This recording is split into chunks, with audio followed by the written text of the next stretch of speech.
It's time for business news with Ari Ravinovich. And Ari, the dust is still settling from Donald Trump's election win, but American investors sure seem to be confident. Yeah, and a lot of it is on speculation, Melissa, because he's not the president yet, but investors in all different sectors, including outside of the traditional stock market, are betting on what Trump's policies could mean for them, and they have a positive outlook. So, for instance, on Wall Street today, all of the three main stock averages closed at records: the Dow Jones, the S&P 500, and the Nasdaq. That's on top of last week's performance, which of course included the results of the election, as well as an interest rate cut by the U.S. Central Bank. It was actually the best week on Wall Street in over a year. Now, today, one of the big performers, shares of Tesla, up about 9% with the so-called Trump trade. Investors betting that CEO Elon Musk will have a significant influence on the incoming U.S. president and his policy decisions, and that may end up benefiting Tesla, including for regulations surrounding self-driving technology and the company's so-called Cybercab. And on these prospects, Tesla received at least one price target upgrade. Outside of the stock market, Bitcoin hit an all-time high today at close to $90,000 a coin and up more than 10%, Melissa.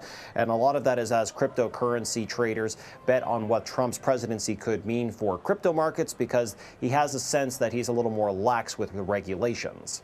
Okay, now back here on this side of the border, pressure is mounting on the federal government to help end a port strike.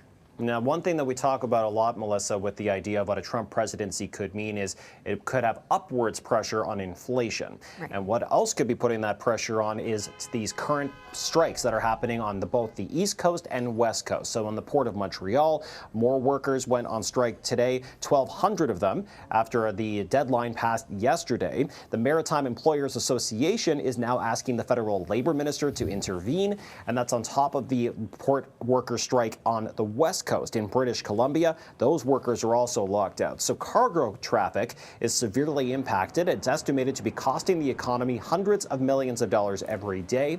The head of the union, the Canadian Union of Public Employees, said that they are trying to negotiate with the employers, but that they have not received a response. And he is saying that he believes this is being done deliberately to force the federal government's hand. And this comes after that rail strike from a few months ago, which the government did intervene with, and some critics say it undermined the union's power to negotiate. So there's a lot of eyes on this. All right, now, as we've been talking about throughout the show, today is Remembrance Day, and shopping trends continue to change, and so do the ways that we support our veterans as well, Ari.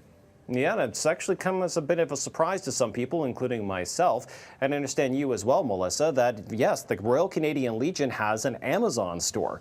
It launched on October 25th, and for those that were aware of it, the Royal Canadian Legion says that they sold nearly 10,000 poppies since launching on October 25th. And of course, they sell other things, accessories like that umbrella looks kind of fun, and of course the gold pin and many others. This is of course on top of the poppystore.ca website, the website that the Legion has had for quite some time. So online shoppers can order all of these items available on both of these stores. But some Legion branches are expressing gratitude but also frustration over the lack of communication. Many saying they were not aware of the Amazon storefront and would have liked the chance to spread the word more, Melissa. But at least we can get the word out now to that if you haven't popped into your local Tim Hortons or drugstore to find a poppy, you can always order one through at least 2 different places online. Definitely good to know. Well, thank you so much, Ari. That's City News business editor Ari Ravinovich.